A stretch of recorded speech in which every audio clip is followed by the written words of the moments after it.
University of Sydney is a multicultural place where international students make up almost a quarter of student population.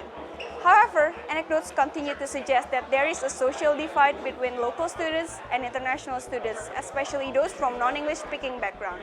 Increasing negative media coverage portraying international students as exploiting job, housing, and education market demonstrates the importance to understand how this reflect or influence domestic students' perception of international students and vice versa, as well as to answer the question, is there really a divide between domestic and international students?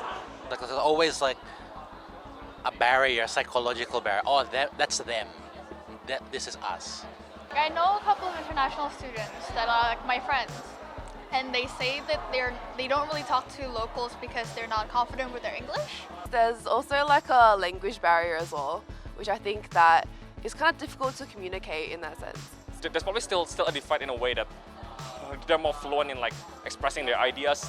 They're more active in the class. From some Asian cultures, they can be shy. They can be brought up in countries where they're taught not to assert themselves. They do really want to get involved into the university activities, but they just find it's kind of hard.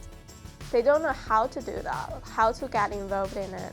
A lot of them engage in conversations and stuff, but then sometimes you don't get the same response with the locals. I don't know, maybe it's like a cultural barrier. A study in 2010 by Professor Simon Marginson and colleagues found that more than 50% of international students have significant barriers to making friends with local students.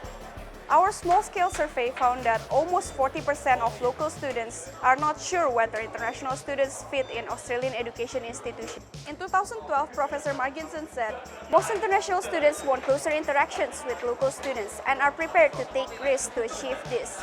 Most local students are not interested. International education is not the rich intercultural experience it could be.